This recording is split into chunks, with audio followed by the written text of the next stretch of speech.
choosing abundance really started off with me seeing myself as worthy of protection, worthy of being defended, worthy of creating my own politic through how I move through the world. And that was a big part of it. I'm going to go and ask the first question, and we want to know, will you talk to us about your journey into abundance and how this not only become the moniker in which you go by, but your chosen way of life?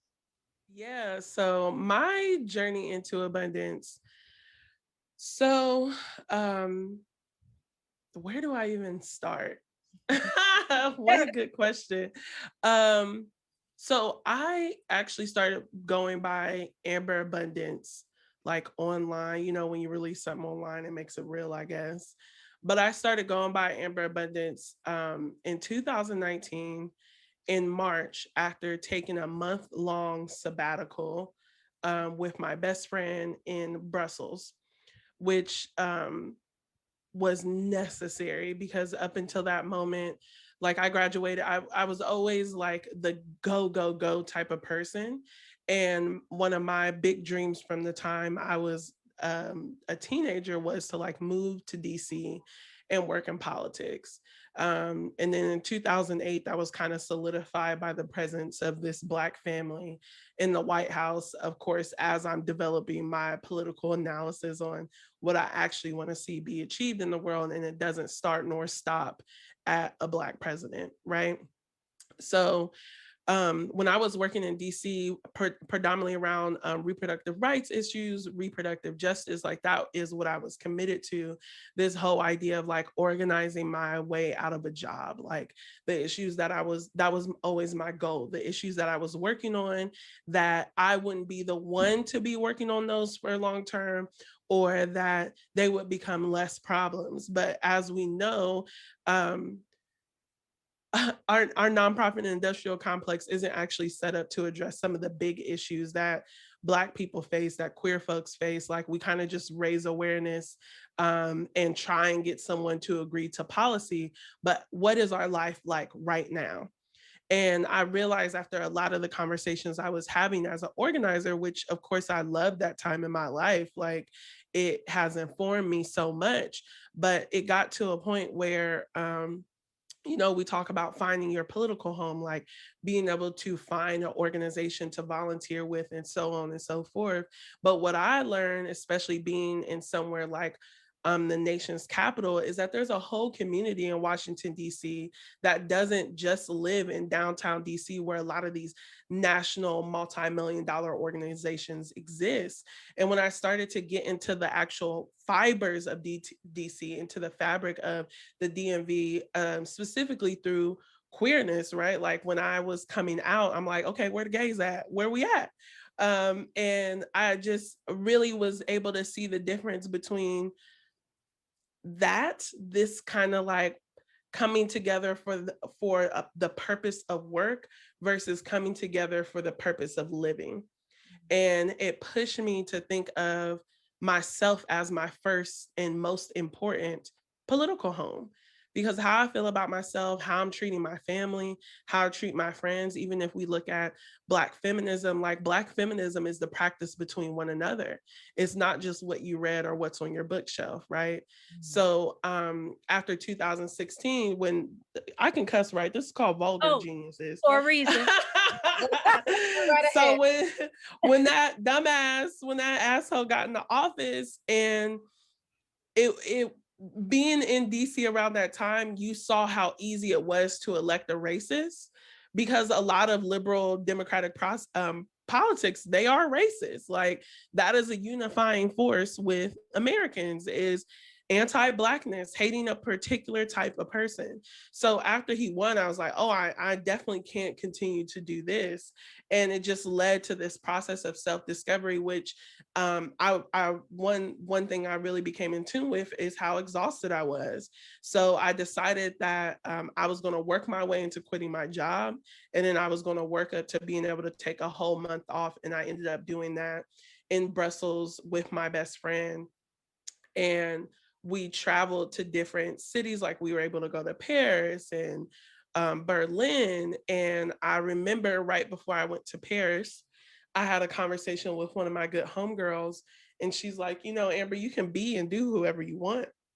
You can call yourself whoever you want, and people will just have to respond to that. You can't be beholden to who you were to people before.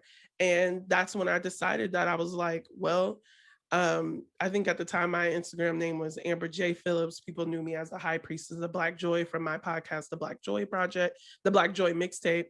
And yeah, I just decided that was the shift that I was going to make. It was it was easy. It was easy to do. So choosing abundance really started off with me seeing myself as worthy of protection, worthy of being defended, worthy of creating my own politic through how I move through the world. And that was a big part of it, was abundance, my queerness, my fatness, and all that kind of came together with that name that I just kind of gravitated towards. And it's so interesting now because people, honest to God, call me Amber Abundance, like even out in the world.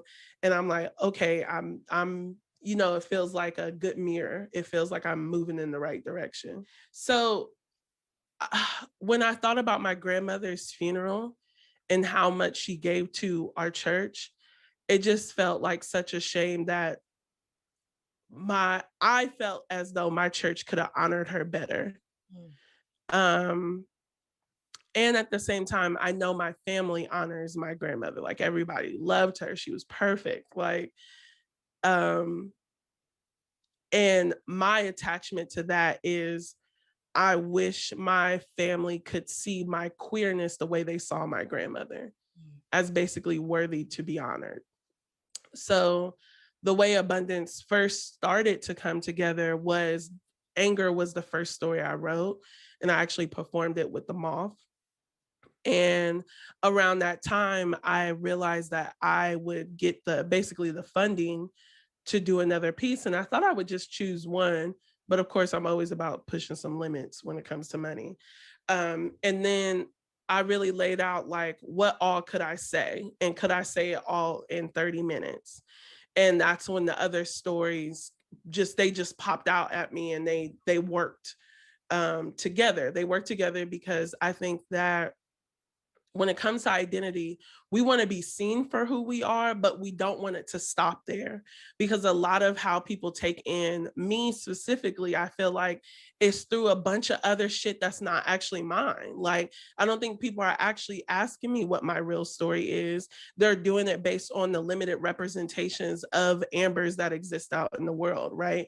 Like, we only have Lizzo, like, we only have so much. And, yeah, so that's kind of the stories just found each other. Like when I realized I was talking about identity and the limitations of that, of course I want to talk about fatness. Of course I want to talk about queerness. But then the other piece was I whenever I'm direct, I'm described as angry. So let's go for it. Like I'm not opposed to that moniker, and we have every fucking right to be upset about a lot of shit that happens to us.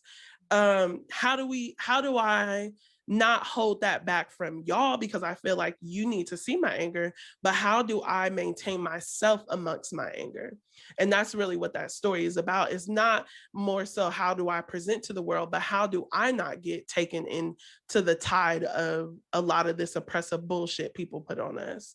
So when I realized that I could tell this story, Kim and I had worked on I also write or was writing political messages, like helping people create, how do we want to talk about economics and politics? How do we want to talk about that in relationship to race? Because, we have political candidates like Bernie Sanders who refuse to do both at the same time.